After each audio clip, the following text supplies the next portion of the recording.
אנחנו רואים לפנינו את מכשיר הספירה שמוזכר במעריל, אבל עוד ידוע מתקופת היוונים, מה שמקביל לתקופת החשמונאים שלנו, כבר היה מכשיר כזה. המכשיר הזה מראה תבנית של העולם כפי שהם הכירו אותו, הם הכירו את כדור הארץ במרכז, ומסביבו כל גרמי השמיים עושים סיבוב כל 24 שעות, כל גרמי השמיים מסביב. הכוכבים מקיפים את כדור הארץ, כך יום שלם של הקפה, וזה קבוצות כוכבים שעוד מעט נעמוד על המשמעות שלהם, וגם השמש, הירח, כל מי שנמצא בכיפת השמיים, עושה סיבוב מסביב לכדור הארץ כל יום. השמש נמצאת במסלול, אנחנו רואים כאן הרבה פסים, כל פס הוא בערך 4 ימים, השמש מתקדמת על הפס הזה, כל 4 ימים זז הפס, ומתקדמת עוד ועוד ועוד ועוד עד שמקיפה את כדור הארץ במשך שנה שלמה, 365 יום ורבע. כשהשמש מתקדמת, אם נבדוק את השמש יחסית לכדור הארץ, יש נקודה שהיא נמצאת בדיוק מול האמצע של כדור הארץ, מול קו המשווה, אנחנו קוראים לזה, הימים האלו, זה ימים של תשרי. בתשרי השמש נמצאת כאן, אחרי זה היא יורדת לכיוון דרום עוד ועוד ועוד, עד שיא הנקודה הדרומית שלה, זה בחודש טבת, 21 בדצמבר, אחרי זה ב-21 במרץ, בניסן, נקרא יום תקופת ניסן, מתחילה תקופת ניסן, כאן השמש נמצאת מול המרכז שוב, עוברת לקיץ, יום תקופת תמוז, השמש נמצאת מול האזור הדרומי של כדור הארץ, 21 ביוני, ואחרי זה 23 בספטמבר, עוד פעם מגיע לנקודת השוויון. עכשיו, כדי למקם את השמש ברקיע, אנחנו משתמשים בקבוצות הכוכבים שרואים כרקע מאחורי השמש, זאת אומרת, השמש קרובה לכדור הארץ ביחס לכוכבים האחרים, וכשאנחנו רוצים לאפיין איפה השמש נמצאת כל רגע, אנחנו אומרים, היא נמצאת בקבוצת הכוכבים כרגע, כאן, כשהיא מול האמצע בתשרי, היא מול קבוצת הכוכבים של מאזניים, לאחר מכן עקרב, עוד יותר דרומי קשת או קשת, בנקודה הכי דרומית היא מתחילה את מזל גדי, אחרי זה דלי, דגים, שמתחיל תלי עוד פעם מול האמצע, בניסן, לאחר תלי יש לנו את שור, אחרי זה תאומים, ושמתחיל סרטני בנקודה הכי צפונית, אחרי זה יורדים חזרה לאריה, בתולה, ושוב פעם מגיעים למאזניים. זאת אומרת, יוצא שהשמש מתקדמת, כל 4 ימים מתקדמת בפס הזה, במסלול הזה, צפון, דרום, מקיפה את כדור הארץ.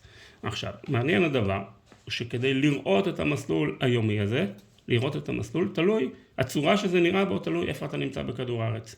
כשאתה נמצא בכדור הארץ, נשתמש במכשיר הזה. המכשיר הזה מראה את האופק. קו האופק זה קו האדמה שלנו, איפה שאנחנו נמצאים באדמה. מה שאנחנו רואים תמיד רק את מה שנמצא למעלה, מה שמתחת, לעולם אנחנו לא נוכל לראות. מי שנמצא בקו המשווה, עבורו, השמש, הירח, הכוכבים תמיד עולים בקו ישר למעלה, ויורדים בקו ישר למטה. ובלילה, משלימים את הסיבוב מלמטה. הכוכבים הצפוניים יותר כגון כוכב הצפון, מבחינת מי שנמצא בקו המשווה, הוא נמצא בנקודה אחת.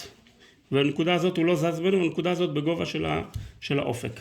כל הכוכבים האחרים, הכוכבים הצפוניים נמצאים כאן, הכוכבים הדרומיים נמצאים כאן, עולים ויורדים מדי לילה ויורדים למטה. גם השמש שהשמש נמצאת בקו המשווה, מול קו המשווה, בתקופת ניסן ותקופת תשרי, היא בעצם עולה בקו ישר, מגיעה מעל הראש ממש, ויורדת למטה. מי שנמצא במקום ההפוך, מי שנמצא בקוטב, עבורו כוכב הצפון הוא למעלה, מעל הראש, מה שנקרא זנית, למעלה, וכל הכוכבים עושים מסלול, מסתובב בצורה כזאת, הם לא עולים ולא יורדים, כשהשמש נמצאת בצפון רואים אותה בגובה די נמוך, היא לא נמצאת למעלה, בגובה נמוך, ולכן היא לא מחממת הרבה, לכן אפילו בקיץ שלהם מאוד קר, והיא עושה מסלול באותו גובה. לאחר מכן השמש מתחילה לרדת, עד שבניסן ותשרי נמצאת בקו האופק, באזור השקיעה, רואים אותה מסתובבת, וכשהיא נמצאת באזור הדרומי בכלל לא רואים אותה, נהיה שם חושך, וממש מי שנמצא בקוטב יש לו 6 חודשים של חושך. אנחנו לא נמצאים בנקודה הזאת, אנחנו נמצאים בקו רוחב 32, 33, ירושלים זה בערך 32, אנחנו נמצאים כאן, מבחינתנו כשהשמש בחורף, היא מתחילה מכאן, היא לא ממש במזרח, היא נמצאת כאן, עושה מסלול די נמוך בשמיים, מגיעה לגובה לא כל כך גבוה, 34 מעלות בשיא החורף, ויורדת די מהר, עושה מסלול קצר מאוד ביום, ולכן היום בחורף הוא קצר, הלילה הוא ארוך, כי לוקח לה הרבה זמן עד שהיא מגיעה עוד פעם לנקודת מעל האופק. כשהשמש היא נמצאת מול קו המשווה כאן, היא עושה מסלול 12 שעות יום, 12 שעות לילה, מגיעה לגובה מסוים, 58 מעלות, ויורדת במערב בדיוק. כשהשמש נמצאת בקיץ היא בעצם בנקודה צפונית, היא לא במזרח, היא זורחת בנקודה צפונית, עולה מאוד מאוד גבוה, מגיעה כמעט מעל הראש, כמעט לזנית, ויורדת ועושה מסלול ארוך ארוך ארוך במשך היום, והלילה הוא לילה מאוד קצר. זה בעצם מה שאנחנו רואים כאן. ישנם מקומות בכדור הארץ, שבהם השמש מגיעה מעל הראש, כמו בקו המשווה. כשהשמש מגיעה בשיא הקיץ, או אפילו לפני זה, מגיעה להם מעל הראש בצהריים, במקומות שהם קרובים יותר לקו המשווה. עכשיו, דבר מעניין שאנחנו יכולים לראות כאן, בזה התבונן המעריל, זה רעיון של המעריל. אומר המעריל כזה דבר. כאשר קבוצות הכוכבים, אנחנו רואים כל פעם יש לך 6 קבוצות כוכבים שהן מעל האופק. 6 קבוצות שמתחת לאופק.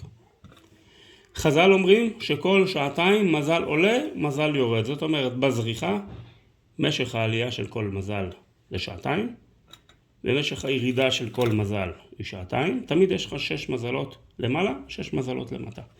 אומר המעריל, דבר מעניין, אומר המעריל, שהמשוואה הזאת של 12 שעות שמחולק ל6 פעמים שעתיים, היא נכונה הן בחורף והן בקיץ. הן בקיץ שהלילה קצר, השמש נמצאת כאן, אז הלילה, כשהשמש היא למטה בקיץ, הלילה הוא מאוד קצר, הלילה ממש קצר, הכוכבים שרואים אותם בלילה עולים וצ'יק צ'ק יורדים, והן בחורף, כאשר השמש נמצאת כאן, ברגע שהיא יורדת למטה מתחיל לילה, והלילה הוא ארוך ארוך ארוך ארוך ארוך ארוך, וכל זה לילה, ובכל זאת אנחנו תמיד רואים שמכיוון שהשמש נעוצה בקצה אחד, עד שהיא מגיעה לקצה השני, כך עובר כל הלילה עד שהיא מגיעה מלמטה לקצה השני, עובר לנו חצי מקבוצות הכוכבים, הן בלילה ארוך, הן בלילה קצר, תמיד חצי מקבוצות הכוכבים למעלה, תמיד חצי למטה. זאת אומרת, אנחנו רואים פה שכשחכמים אמרו שעתיים, כל שעתיים מזל עולה, מזל יורד, זה לא שעתיים של 60 דקות, זה שעתיים זמניות.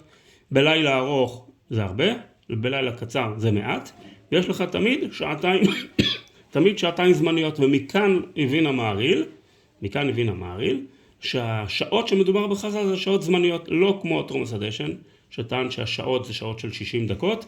ביום אנחנו מחשבנים יותר שעות, 18 שעות נגיד באירופה, ביום, ו6 שעות בחורף באירופה, אלא, אומר המעריל, אצלנו השעות, אנחנו מחשבנים את השעות כמו שהרמב"ם מסביר, 12 שעות תמיד ו12 שעות תמיד, רק בקיץ הן ארוכות, שעות היום ושעות הלילה קצרות, ובחורף הפוך.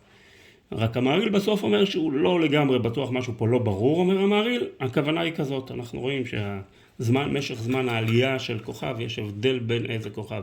יש כוכבים שמשך העלייה שלהם היא מהירה, יש כוכבים שמשך העלייה שלהם היא איטית, זה תלוי במיקום של הכוכב על גלגל המזלות, כמה שהוא צפוני או דרומי, המהירות משתנה.